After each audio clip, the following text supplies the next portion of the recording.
Hey guys, the Maker25 here. Oh, by the way, if you're hearing like some kind of like motor thing, I'm sitting just right next to my brother's computer. Anyway, I'm here. I just wanted to talk about something. Now, if you guys know Nintendo right now, then you know of The Legend of Zelda Skyward Sword that's going to be released on the Wii. Now that the Skyward Sword is going to be released on the Wii, it got me a little more into the Zelda franchise. So my friend Game Watcher 2008 loves the Zelda series. Absolutely loves it. And looking into it now, I really know how jacked up my favorite game in the series, The Legend of Zelda Ocarina of Time, truly is. The story behind this game is insane. I could go on forever about how weird I think it is, but I'm just going to tell you the general overview and some of the more interesting facts about Ocarina of Time.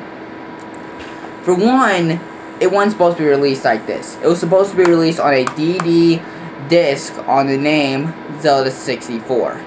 Now, I just want to back up for a second because you can look online.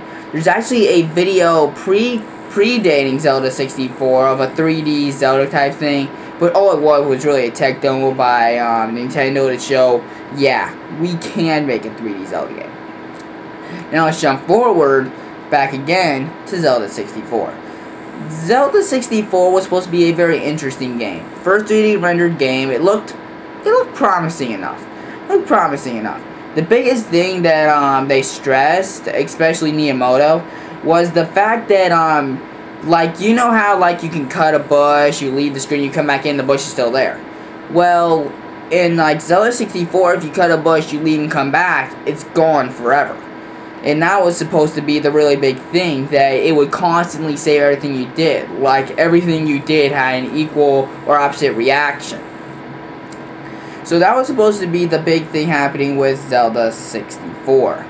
But once Nintendo saw that Zelda 64 was like crashing in the dust, it was just like failing everywhere, they were going like, we ain't putting this thing on here, we ain't putting our only Zelda game on here. Obviously we know that's not their only Zelda game, Ocarina of Time isn't, but they weren't going to release on the DV. So what they decided to do, decided to put it on this. Now, here's a little fun fact for you guys. This has half the memory, half the power on stuff of a DD disc. So, basically, this technically is half of Zelda 64. Now, you're thinking that's bad, right? I don't think it is. Honestly, I think personally, I mean, it has better graphics. It might have better sound, I'm not sure.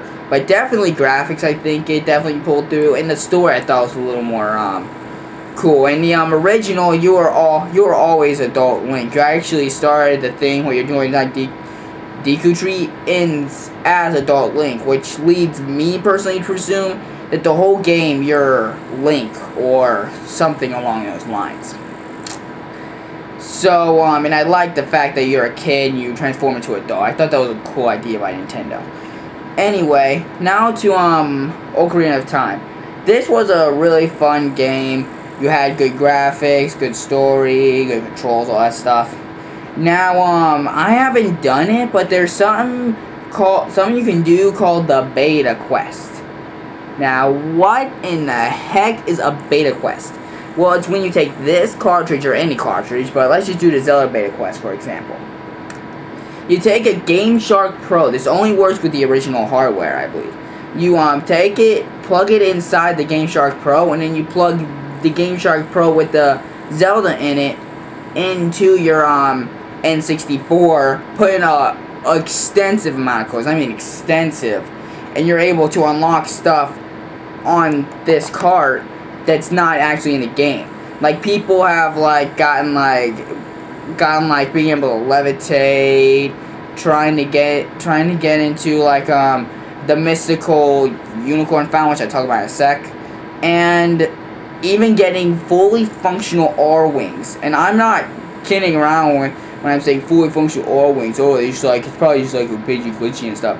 No, it's literally like you're literally like fighting a literal R-Wing from Star Fox. It's insane. I want to get a Game Shark Pro because I don't have one. I've just seen them on YouTube. I really want to get one so I can fight my own R-Wing. That is awesome. Yeah, and there's a lot of speculation why that's in there. Some people say it was supposed to be an Easter egg. Some people even said, I even heard that it was supposed to be an early enemy, which I doubt. The other thing was supposed to be, like, literally target practice for them, like, to use, like, the fairy slingshot, the bow, and all that stuff, which, it might be. Anyway, about the unicorn fountain. It was something that came up in a couple, like, I think, like, only, like, 2 very early videos. Now, according to speculation, there's 2 things you got there. Or one of 2 things. The first thing, which is ridiculous, is the Triforce. Yeah, people thought that you actually get the Triforce in the legend, in the unicorn fountain, which is just stupid. That contradicts the whole thing of it being of the Triforce being inside the sacred realm. I don't get it. Another thing they got there is the sword beam attack. Beam attack where you'd like be able to thrust your sword and a beam comes out. Not like the hold it out and you like swing around and stuff. No, not like that. At least I don't think though. If somebody wants to correct me on that, they can. The next thing I wanted to tell you about, you guys, is a couple of little differences that I've seen the found. And one of them was, like, the sound. They said I think the sound in Ocarina of Time is a little better, I think. I haven't really heard a lot from, the Ocarina, from, Zelda 64 and the early, betas for Ocarina of Time. But what I, have heard is that, you know how, like, in, Ocarina of Time, I just want to put the cart down for a second. It seems like, Link's voice is a little squeaky. He's like, yeah, like, okay, he's like, yeah, he's like really, like, squeaky little voice, and then, the Lozik, his voice is still really young, he's like, yeah, it's like a teenager, basically. Well, in, like, the original Zelda 64 and, like, early Zelda Ocarina of Times, I heard, it's actually very deep. It's like, yeah, it sounds like a man. It sounds like an actual man, not just like a teenager or a kid. Which I thought was interesting. I think they changed it just because of the like time period and like what I mean by time period is actually how old Link is during the games, which I thought was interesting. Another thing is the Forest Temple. I heard it's about, and I actually never noticed it until I just saw a video on it. Okay, you guys know Soraya, right? The or Sarah, Soraya, whatever you like to call it. When they, in the Forest Temple and stuff, she's the sage, she's your best friend, all that stuff. Well, there's a, girl in the, Bigoron quest where you get the, Goron knife, called, Fago, or something like Fodo, like a girl like that, that's, like, really detailed. It's like, why is she so detailed? She's very insignificant in the storyline. Well, she was supposed to be the wind power. She was supposed to be like the wind sage. Like, there's no wind temple. That's supposed to be the forest temple, actually. Because I never noticed it because all they did really is like all like the puzzles in there are like very wind related. They're not really all that grass like forest related. And like all that's really different is that you have like a regular like stone dungeon, but all you have are these like grass things down there. I was going like, that's kind of cheap. And even if you look at the medallion she gives you, it looks like a wind tunnel, like one of those wind vortexes or top of a hurricane or something, which is really weird. Which leads us to presume that that she's the actual sage of a different one that was replaced by Soraya in the Forest Temple. Soraya is still your best friend, we believe, in the beta. She doesn't teach you the song, and she teaches you L targeting instead of that girl that sits up on the thing, which I think is interesting. Dang it, what was the other thing I want to tell you guys? Dang it, told you about Soraya and all that shit, told you about the R-Wing. Oh yeah, now let's talk about something else. After this was released, there was a lot of buzz. Everyone was like wanting something, was thinking this was the greatest game ever. So what does Nintendo want to do? They want to make an add-on. This is a great idea. Everyone's thinking, yeah, the add-on for Zelda Ocarina of Time is going to be awesome. it was never released. It was supposed to be released on a DD, which I think is a fault down by Nintendo.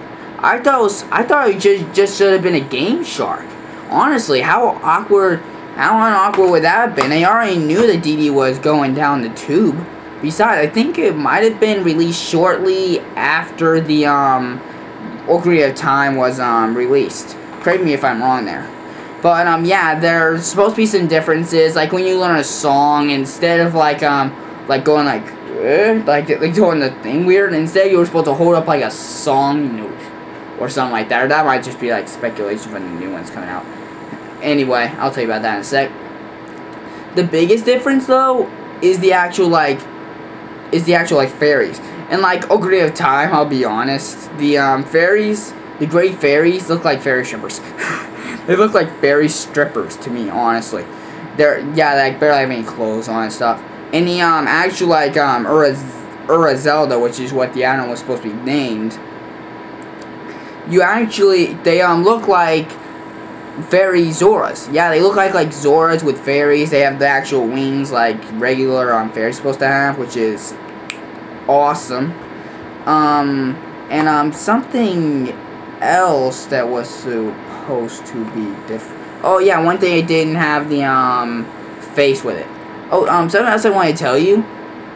What's funny is that they knew they were going to make an add-on. They wanted to make an add-on for this before this was released, because if you plug a regular Ocarina of Time cartridge into a Nintendo 64 that has a DD on it, it will actually ask you for the Ura Zelda add-on, which leads us to presume that Ura Zelda that they knew they were making Ura Zelda before this was made, before these were actually printed, which I think is interesting.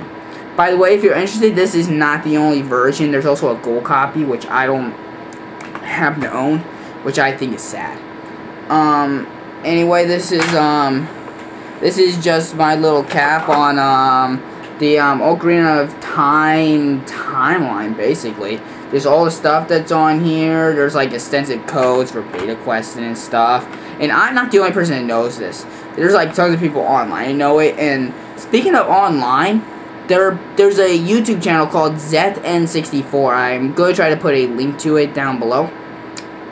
What these guys are doing in a nutshell is they're trying to make a version of Ura Zelda, like a freeware version of Ura Zelda, using like videos like Nintendo released, hacking into this game, and just sprinkling in some of the speculation that I've been like ranting about for the last I don't know how long. And what's really sad about this, they're doing some good stuff. The game's looking real good. There's only about 301 subscribers when I'm making this video. Look, I'm dead serious. Look, you can see it right there. 301 subscribers. That's bad. That's really bad. I think that's really sad. Everyone should be doing this game. This is gonna be awesome. This is gonna be a freeware game, and I heard they're gonna be setting up a site soon. So try to subscribe to these guys. They're doing some awesome work. The games are looking magnificent, and I just